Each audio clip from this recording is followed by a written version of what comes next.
When did the full weight of the gravity of this pandemic set in for you?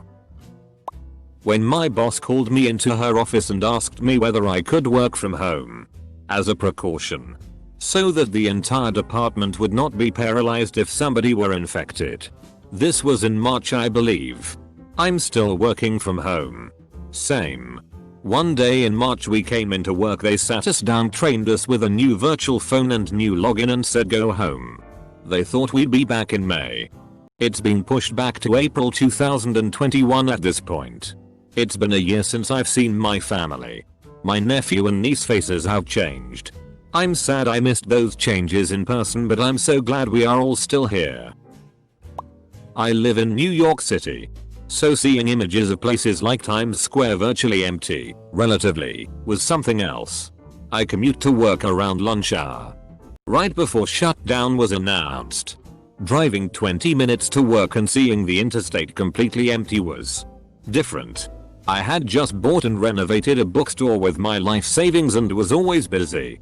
And then having no customers the whole day was a stomach drop.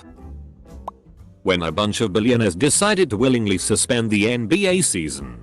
People that process that much money don't just decide to hold ticket sales for their cash cow sports franchises without a damn good reason.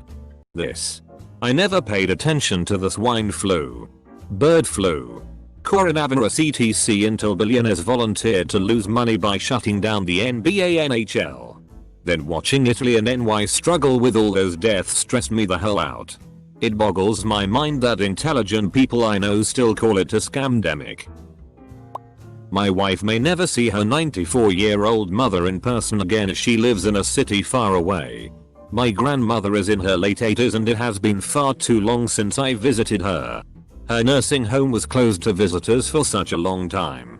I was truly wanting to see her when they eased up on the restrictions. But they had a COVID outbreak and apparently several people died in a few days. Then my grandmother got COVID. She turned out alright, thankfully. I was planning to see her again. Then I got COVID. I'm alive at least, but I'm hoping I can one day feel healthy again. I study in a school that's known for not cancelling class. The city has been flooded. Lightning storms. Blackouts. Everything you can think of, and the school was still open. When they said they were switching to online learning, I knew shit was going down. Almost forgot the teacher protests. Almost every single teacher in the city was protesting and the damn school was still open. For me it's when the whole thing kicked off. Went to food for less and almost everything was gone. This was at the start of the water toilet paper craze. I'll never forget this random old guy next to me say we will get past this and everything will go back to normal. Probably one of the most real moments in my life. When I got off the train in Penn Station and it was a ghost town. It was absolutely terrifying considering Penn Station is meant to be a central location for people. I'd never been to Penn Station at all hours of the day and night, and there wasn't a bunch of people running for trains, eating, shopping, etc. Manhattan was also eerily quiet beyond some sirens. Very early in the year, I teach Chinese kids on the internet. They were getting locked down and telling me they hadn't left the house in weeks, so I started following the story. I was the crazy guy in like January, telling everyone this was coming and they better pay attention and it wasn't just going to be a 2-week shutdown. Told you so. I have a couple of Chinese colleagues who were following the story very closely and were taking it extremely seriously as early as January. I actually took a cruise in mid-February, and my Chinese office mate was super anxious that I was going to come back from the cruise infected and get her sick. At that point we were all kinda rolling our eyes at here. But within 3 weeks, our whole company had gone 100% remote. My mum is a nurse at the hospital where COVID patients are treated. She's a diabetic specialist, but the wards are so overcrowded with COVID patients she was forced to help treat them. I say treat because COVID patients are being transferred from COVID wards to normal wards. So the spread was uncontainable due to higher ups decisions. There were initially 12 patients. Yesterday they counted 97 in the space of a few days. She came home crying and writing her resignation letter because of the sheer demand and pressure she is under. She's terrified. Especially being in her 40s and with my dad having diabetes, DVT, asthma and other health conditions. She's terrified and I never want to see her cry like that again. Early April, when a former colleague who was 28 and perfectly healthy otherwise caught it and died. That's when I realized that it wasn't just bad flu. My Phil has it. He's a 62-year-old type 2 diabetic alcoholic and former smoker. I told my 4-year-old that Papa has the sickness but he's gonna be fine. But I'm not sure he will be. My son has already been to 5 funerals in the past 2 years. I really don't want it to be 6. Pretty much from the get-go. I had just gotten to an island in the middle of the Pacific from being on a boat for a while. Borders were closing on us fast. The local government wanted all outsiders out now. And we had to make very important decisions very quickly. It felt like choosing your starting position in a zombie apocalypse or dystopian future game. But I roll. When they cancelled the Olympics. Yeah. That was something. Just thinking about all that wasted money. All those athletes at their peak in 2020. Necessary. But shocking all the same. I'm a grad student studying physics. I was scheduled to go to the American Physical Society's March meeting to present my research. Starting the 1st of March. It's the biggest conference in the world of professional physicists. 10,000 people from all over the world go every year. It's a great opportunity to get noticed and see where your field is going. I had been nervously monitoring the situation for a few weeks, worrying about this new disease. They put out several notices that they were still going forward with the meeting. Right up until 3 days before it, when they abruptly cancelled it. I breathed a sigh of relief. Even though I never got the cost of the plane ticket back. A month later I realized that the hypothesis I was going to present was utterly wrong. And have completely revised that section of my thesis to reflect our new understanding. Dodged 2 bullets there. When I was stuck in a city where I knew no one, and I was pacing my studio apartment talking to myself just to hear the sounds live humans make. OMG, I was reading my emails out loud to myself during the workday and it took me a while to realize it was because I have zero human interaction day to day. Now I watch TV while I work and it helps. This is a really lonely time to live alone. When I was able to step outside and heard noises of nature all around me. No drones of airplanes, traffic, lawnmowers, etc. It was eerie.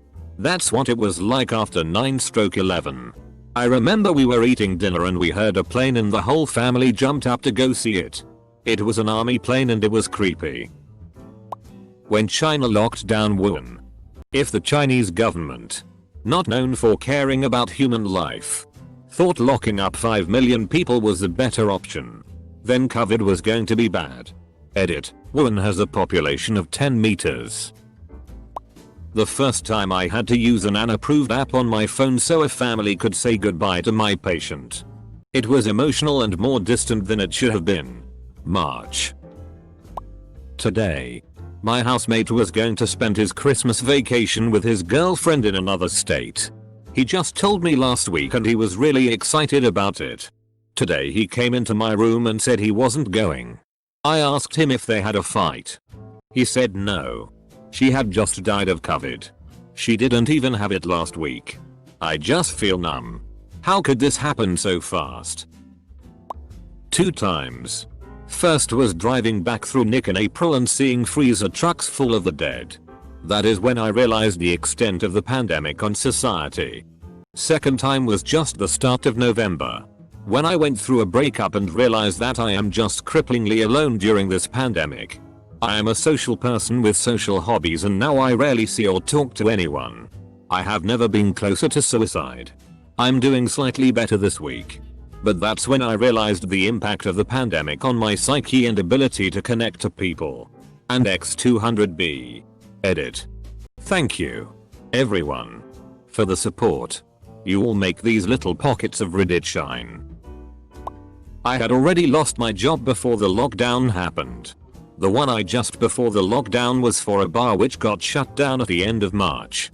I have a mortgage and a school-aged child and had just separated from my wife after being together for 21 years. For the first time I was truly on my own with an eye-watering amount of debt and no idea what to do. I run past a hospital. Behind is a fenced-off area for initial screening. And behind that, refrigerator trucks. Very early on, I saw a line of 7-10 gurneys. Bodies wrapped. And 2 people in hazmat suits lifting a wrapped body into a truck with fog escaping. Sockle. This was late March. My boss doesn't give a FCK about his workers. They talked a big game of keeping us safe, but his wife has confirmed corona and he's still here walking around the shop without a mask.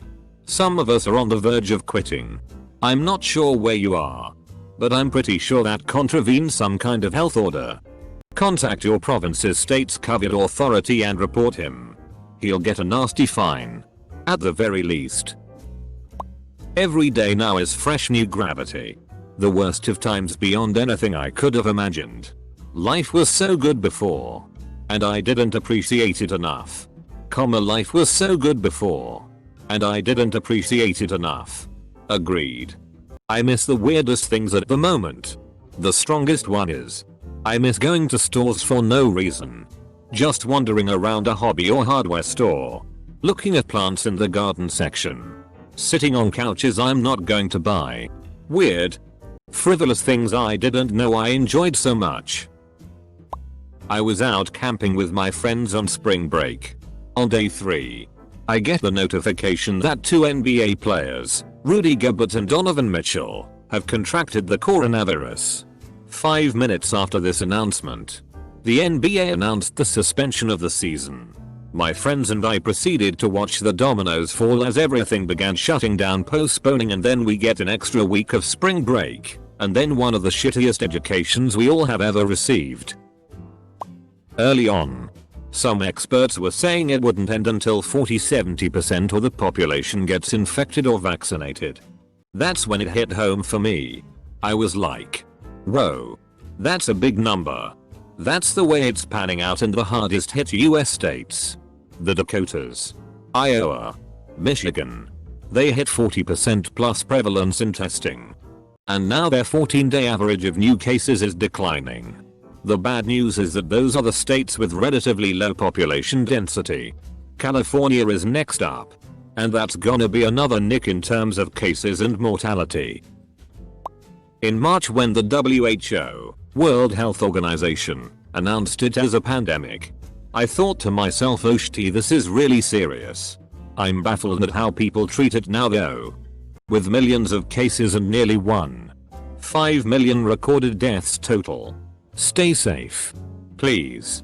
It's crazy to me we took it more serious when there were less cases. I understand the world can't exactly come to a 100% stop, but the amount of things reopening because people are bored of being at home is insane. On the 11th of March, in the United States, a few things happened on the same day. Utah Jazz player Rudy Gobert tests positive a few minutes before a game is to begin. The entire NBA season is cancelled the following day. Tom Hanks announces a positive test result from Australia. The president that evening announces a Europe travel ban to take effect in a few days. I had been following the news very closely from late December, and recently wrote a book about the biology and biotechnology of COVID-19 diagnostics, therapeutics and vaccines. When Disneyland shut down, Disney has the political clout to evade governmental shutdown orders. California Governor Gavin Newsom made a special exemption for them in his lockdown order. And yet the board of directors decided to shut down the park anyway. This was it for me, too. And I had to scroll way too far to find it. Disneyland and Disney World shutting down. That just doesn't happen. Except for hurricanes. I believe the last time Disney World closed was 9/11. The child that died in Wuhan because his parents had been infected and moved to Haiku and no one could feed him because they were too terrified to go into a COVID hotspot. I felt like I was thrown back to the Black Death. When I got the disease without ever leaving the house. following every single rule and just kept myself out of the way of anyone. There right now myself. Though I have been working in a low contact healthcare setting with all the PPE and sanitizing protocols we could have. But I got it from my roommate, who hasn't been working and has only seen 2 other people in the last month. We are both very careful with sanitizing and limiting unnecessary contact with others. It weaseled its way into my boring normal life. When you go for toilet paper shopping and find empty aisles. When I was up in Montana, one of the semi-trucks transporting all the bread for the town flipped on the icy highway and we were straight out of bread and TP when the whole thing started. In July I had a 30-year-old co-worker, younger than me, at about the same level of health as I am, die from COVID. I wasn't close enough to him to visit him in the hospital or anything. And I just assumed that even though he was in the ICU that he was going to get better. When I found out he lost the fight, it brought my own mortality into a spotlight. The worst part? Talking to my mom about it and having her ask what else was wrong with him. Because people aren't actually dying from COVID. Doctors are lying on the death certificates. Double quote. When I first walked onto a COVID ward in a hospital and saw some people very sick with the virus. The coughing that was rattling around echoed and the staff with full PPE scurrying around worried and tense. I'd previously been to intensive care wards and the staff were never that tense. It was weird. You could feel it in the atmosphere. When the ICU beds kept filling up in my hospital, Scripps San Diego, until we had to negotiate with other hospitals in the area to share COVID patients. Hundreds of healthcare employees have tested positive since March. Pretty much chronically short staffed now because our teams have lost workers, temporarily or permanently, to COVID. Wear a f***ing mask, people. When my employer started taking safety measures. This is a massive corporation that exclusively focuses on making money. And they started doing things that actively agitate the customers. You know it's bad when the 1% is scared. When I wasn't allowed to go to my wife's ultrasound appointments anymore when she was pregnant. Some idiot lied about not being sick so everyone else had to pay the price. I think it was around mid-August when my OBGYN office stopped letting my fiancé come with me to appointments. He's still allowed in for ultrasounds. But that's it. It's made this pregnancy so much more stressful for me. I'm ecstatic to be having my little girl. But I sometimes wish my body would have waited a little while longer before deciding it was ready to make a baby. When we couldn't hold a service for my recently deceased grandmother, who passed at the end of August, local mortician didn't have a setup for a remote service. I live in a rural town. There was no proper goodbye. She was my favorite person in the world. The severity of COVID has hung over my head this entire time. I live with my family, yeah. I'm that 40-year-old guy that lives with his parents and try to take care of them when I can. 3 people that are 65 plus live in this house. I also live with my sister, who is a few years younger than me and treats the pandemic like it's the f***ing flu. Runs out and parties with friends, etc. I'm stressed 24/7. It does not help with my PTSD, depression and anxiety. But the fact that she died without being recognized. I feel like I'm going to be haunted the rest of my life by the fact that my grandmother didn't get a proper send-off. She was a fantastic person. When grocery stores first started with all the safety measures and whole aisles were empty or only had a couple dented cans. When airline travel was brought to a halt in February, my mom was flying back from Russia and cut her trip short by a few days because of my panic. She made it back to the US just a week before both Russia and US put in restrictions. First time. 3 weeks in of my wife and I working from home with both kids around constantly. Exhausted. Trying to figure out a schedule and not lose it. Second time. Still working from home and I put my Christmas lights out. Motherfucker. We were in this pandemic when I took those fuckers down from last year. It baffles me to see the USA response to this. I recently came out of 4 months lockdown, 3 months 28 days to be exact.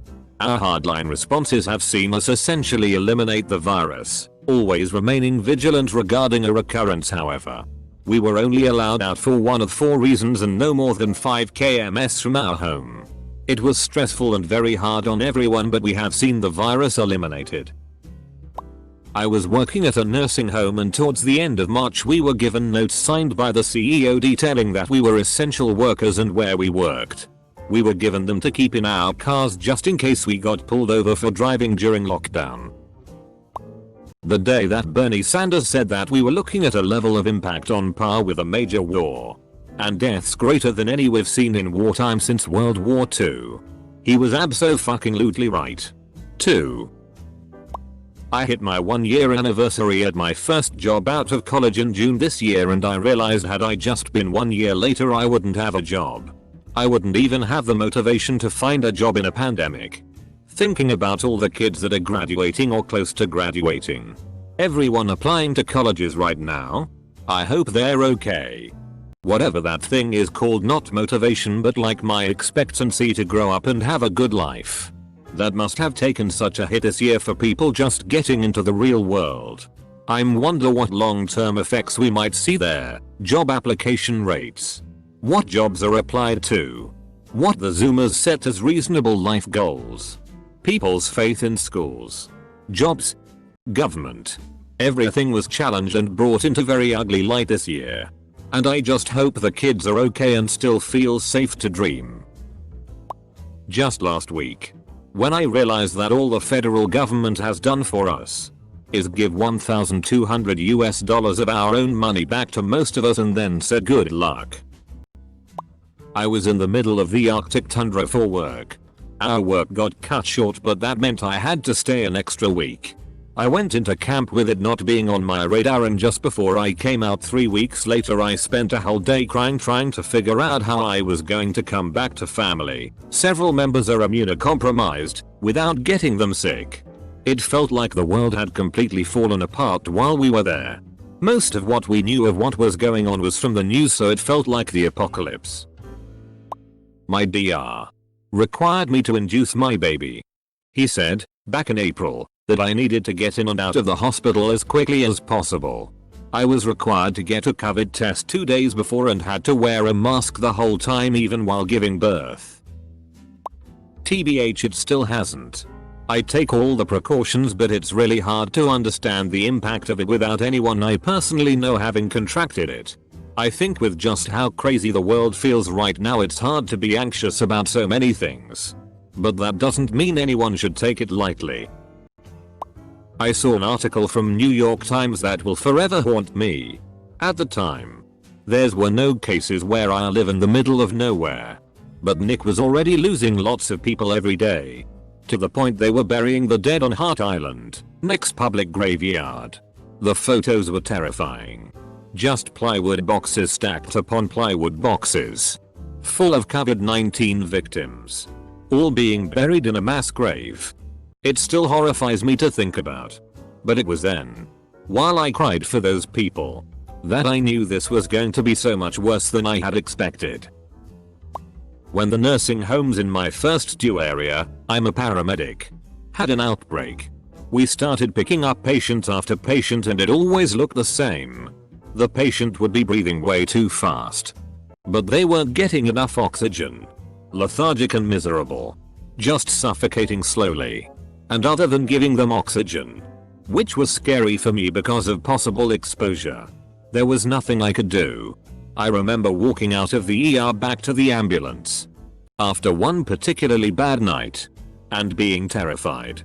Terrified at what COVID looked like. Terrified I wasn't protected from it. Our PPE was minimal. We knew very little about COVID. And so many people were still in denial. Yet here I was seeing it up close and it was scary as hell. Those were some rough shifts. The coronavirus hit me hard the day before my birthday. This was a few weeks before the quarantine began in California. I had been working in a high contact political campaign position and it led to the most miserable 6 weeks of my life. 2 weeks of the worst and about 4 weeks to recover lung capacity. I work for a massive coffee chain in the UK. We all knew it was really bad because of the way it was ravaging Italy and Spain. It really hit home when the company I work for shut down every store they owned. It was absolutely surreal. Went to school. Rumors were circulating school was gonna shut down. Teachers were high strung that day but said they weren't expecting anything. History teacher exposes how unprepared the district was to tackle the scenario. That he's seriously concerned about what will happen if he accidentally infects an older family member. And shares his game plan for what he will do to make sure we'll still do fine on the AP test. Everyone phonings. The president is making a speech. Teacher starts streaming it on the projector. President finally declared it a state of emergency and school shuts down right after the period ends. Shit went down 5th period. I live in Western Australia. One of the most isolated from the pandemic. Speaking with overseas friends, I still can't quite fathom how the rest of the world is doing. We have not had a serious lockdown period. Maybe for 2 weeks and even then not all business is shut. We are able to travel across Australia now with no real quarantine period either. I feel so blessed and fortunate to be living where I am. My heart goes out to those who have lost family members and friends. I literally cannot imagine what you're going through. Early March when Coachella started talking about cancelling. As a big fest guy, that's when I realized how serious the situation was and did research on my own and got even more educated on how tough this was going to be. This is going to sound dumb, but when I found out cats could get it. I'm single and no kids, on purpose, but I have 3 cats and the idea of them dying really upset me in an intense crazy cat lady kind of way. I was always taking it seriously because I would never want to hurt someone by giving this to them. But I wasn't worried about getting it myself because I didn't have PPL. I was worried about spreading it too. The cats threw me into. OMG, I could hurt them. So lame. I know, but there ya go. Hasn't quite yet. Still looking for all the millions of dead people in every Western country they predicted near the beginning to justify all the violations of individual rights. Instead we got the so-called catastrophic USA COVID situation, where it has now killed more than pollution every year, 200k, and has finally crept into the medical malpractice deaths every year range, 200-400k. Color me terrified. My school district announced that we would be having spring break early for 2 weeks and then going back. We never went back and I missed prom, graduation, and my first semester of college. When I was on a long drive and was on the verge of absolutely pissing myself because every gas station I went to had their restrooms locked, I had to pull onto a side road and pee on the street.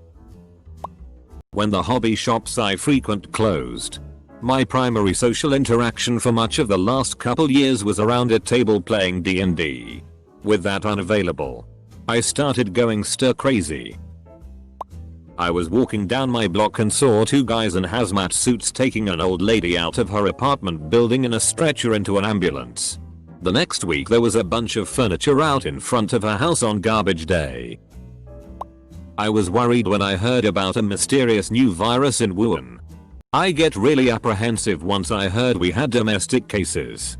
As soon as Trump started with his usual bullshit routine and my co-workers started saying it was harmless, I knew we were completely FK'd. I also lost absolutely all respect I had for about 80% of the people I work with and most of the management since I realized they're f***ing idiots who disregard all rational thought and embrace happy lies. I hate living here. I got sick and had to go to the ER. I have been very careful this whole quarantine. Always wearing a mask and doing deliveries or curbside when I can to avoid going into places. The hospital said it was either COVID or a blood clot in my lungs and I remember hoping it was a blood clot. It was. When I got out of the ICU into the intermediate unit, they told me that unit used to be covered only because the doors had windows so people could say goodbye. I could only have one person visit me for just a short amount of time each day while I was in the hospital, and while it was brutal, I'm just so thankful it wasn't COVID. When I went to go visit my girlfriend in the USA, I'm from Canada, 2 days before the border closed and got laid off that weekend. There was no point in going home so I stayed and now we're married. Now all my shit is in storage in Canada and I can't return to get it because I don't have my travel permit yet. In March, Friday the 13th, called into a meeting at my work. I'm a nurse in a long-term care facility and told that our building was going on full lockdown and our administrator was on daily conference calls with the head of state health department. I was hearing rumors of schools closing, my kids at school age, and hearing about stores being crazy.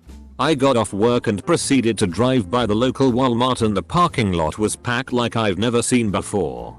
I went home and had a full anxiety attack. Hysterical. Uncontrollable crying. Couldn't catch my breath for about an hour. My husband thought maybe I was overreacting. I wasn't. When I was driving to a Chinese market the day before the San Francisco Bay Area went into shelter-in-place mode back in March, because the panic shopping at the mainstream markets was out of control, and it was full of non-Chinese folks doing the same thing. The whole store was so crammed with people it was impossible to navigate a cart around. Also, some troll in the parking lot was blasting "Oh Fortuna." 2 things. My girlfriend works in the medical IQ. She told me 2 things about 2 weeks ago. The first was that the mobile morgue, a refrigerated semi-truck, was full of bodies and they had nowhere to keep any more. The second was that she was told not to talk about the current status at work to anyone. I guess the idea is that, I believe, they don't want panic. But my feelings are the general population should have the clearest view of the severity. Anything else would be irresponsible. Would you not want to warn a city about an incoming natural event for fear that they could panic? Will never make sense. I worked in a hospital until a couple months ago. There's a program in my city where there's a live cam of a peregrine falcon nest and then there's a big event for banding and naming the chicks. Myself and my co-workers always got very invested in it and I remember the day I saw it was cancelled. That's what caused me to scream cry in my car after work for the first time. Not missing my college graduation. Not seeing people around me suffer. Not a general malaise and fatigue experienced by everyone. The F-King bird naming ceremony. When my son, who has severe disabilities and resides in a care center, when we were finally able to see him after 93 days. He was a different person because he thought we had died. He went catatonic and although he's out of his catatonia, not having us be able to visit him every 3 days like we used to has changed him. This is happening at care centers and nursing homes across the US. People who have disabilities, or autism, or the elderly. This is breaking them. My husband had been furloughed in June. My company kept promising that no one would lose their jobs. They would take care of us. I was furloughed in August. 2 months to the day that my husband was. He's now been laid off. Neither one of us can find work. We may have to move to a larger city. I'm scared. When my fiance and I were packing up our apartment and life, selling everything that couldn't fit in a suitcase, and saying goodbye to friends and colleagues 5 days before our quick decision to return to our home country to avoid a financially impossible lockdown, hitting 2 weeks isolation and returning to a pre-independence living with parents situation, still ongoing now, is when it really hit. That was March. So basically hit us right up front. This was us making the right decision and we don't regret it. Despite how sad we get remembering the time before. Early on we were still on formula for my daughter and we couldn't get the brand kind that we normally do. Thankfully we had some to last us until it came back in stock, but potentially not being able to feed a baby was gut-wrenching. When I realized that the world's population really can't be trusted with simple problems. So my hopes for saving the ecosystems, oceans, atmosphere, etc. all basically crushed. Mid-January when the first mainstream news articles started popping up. Knew immediately, for no particular good reason, that this was going to be the one. My husband was on board way early too. Started stocking up the pantry, not hoarding. Just buying more than usual. Started talking about how we needed to get ready. I kinda rolled my eyes. But damn, it was nice in March when the grocery stores were empty and we had a nice stocked pantry. I thought he was just being a paranoid old man. I mean, he was. But he was also right to be. Our wedding was planned for April. So we were getting a little wary around February. One of our friends works for the CDC on the pandemic response team. So they had been giving us information and seemed optimistic about our wedding be able to go on until about mid-March. Then, the week things hit the fan. They were like, hey, I just had a meeting and you guys should probably plan on postponing your wedding. Double quote. We then postponed it until September. Because surely it would blow over by then. But then it hadn't by June. And that's when we kind of realized we were FK'd until a vaccine was available. I was working in a hospital at the time. So it was pretty clear from such a vantage that the worst outcome was being anticipated. I had handed in my resignation several weeks earlier. But due to staff shortages, even after the reallocation of staff from closed clinics, I wound up staying on part-time an additional 2 months to help keep the numbers of available staff up. When my dad got diagnosed with terminal cancer in July, one of my first thoughts was he's not going to die from cancer, he's going to die from COVID. My family, including him, have not been particularly careful during all of this and I was instantly so terrified of COVID on a personal level. I work in the music industry, mostly as a producer and performer. I lost all my gigs in early March. At 34, I've been depending on my father's money, which is not great.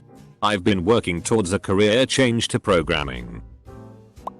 Today, when I got tested for COVID antibodies and it came back negative, I was sure it would be positive, but now I have to start worrying again. The governor is talking about a new shelter-in-place order and the last time she did that, she almost got abducted by a bunch of armed stupids. When I caught COVID lol, it was bad. Like the worst flu I've ever had. There was extreme sweating. And I disassociated hard. I zoned way the hell out. And BC of my country's shitty economic system. And terrible management.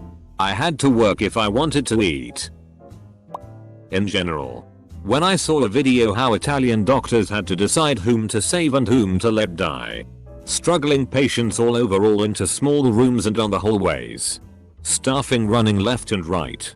For my personal life, when a friend of mine showed symptoms and went testing just after he and my boyfriend came back from a weekend together. He luckily tested negative, but the day waiting left me think about all the people in risk around me and how many of them might not survive an infection. Since that day I have a mask seemingly glued to my face and super clean hands. When I had to attend my grandpa's funeral via a Zoom meeting, after my grandma lost her husband, none of my family could be there for her in person. We are very cautious and take the COVID-19 orders seriously.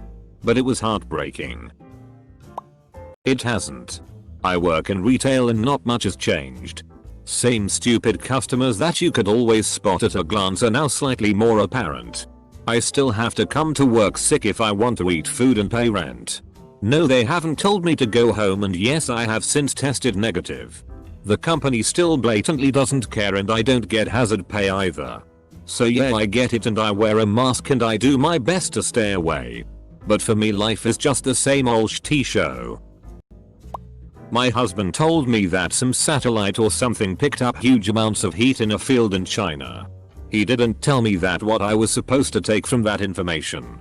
Apparently it was that China was burning all the bodies of people that had died from the virus. But for some reason I thought it had something to do with aliens. When he explained the bodies thing I started to worry. But I wasn't as worried as I was about the aliens. December 2019, I was just reading headlines from reports of what was happening in China. Shortly after, I was watching videos of the police trapping the citizens of Wuhan inside their homes. So brutal and graphic. I couldn't begin to fathom how the US was going to handle this. Turns out the US failed to do anything, and now all the healthcare workers are forced to handle this while under the thumb of their corporate overlords. I mean shareholders. What do you call the grotesque money-grubbing pilfering companies that removed control from the healthcare workers and the hospitals for profit? when I had to help find space at our hospital for a refrigerated body truck because we do not have a morgue that can fit more than 5 bodies. I went home very sullen that day. The first Thursday of March, when everyone, including myself, was panic buying in Costco and there were like 2 or 3 people wearing full-on respirators that were getting funny looks and were way ahead of the curve. Not to sound pretentious, but I knew this was going to be a year-plus long shitty show from the very beginning. When I was exposed at my job in a healthcare setting and was treated like I was a joke by my co-workers and management for being concerned about the exposure and about my well-being and my family's well-being. Luckily, I was not infected. I'm leaving that job next week. When everyone started ordering everything and I had to work 14 hours days delivering it for 5 months. I saw my firstborn baby as an infant for 30 minutes a day and only came home to sleep. And now it may happen again if another lockdown happens in my state. I've lost a year of my life. A combination of an empty London that felt like that scene in 28 Days Later and my grandma who had just been dancing and enjoying her 90th birthday dying from COVID and having to say goodbye to her while she was ventilated. Via an iPad held by my auntie in full PPE. Did it for me. End of March.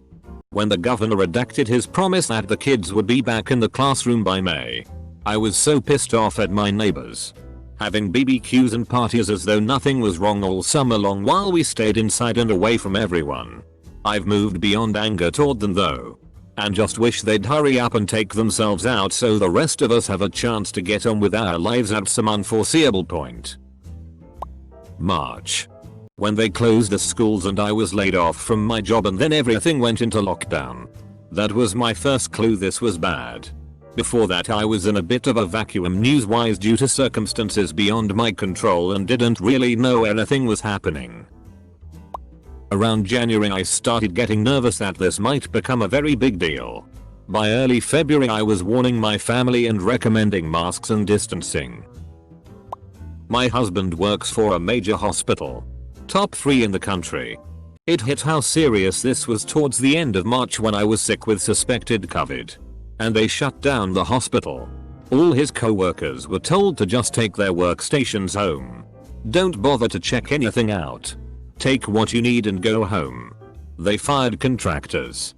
Laid off people. Everyone, including the president and CEO, took pay cuts. Nurses and doctors got laid off because their clinics were closed and they were preparing to rotate staff onto ICU and covered units as those docs became ill. It went from we don't know anything to shit as FKed. Over the course of about a week. Terrifying.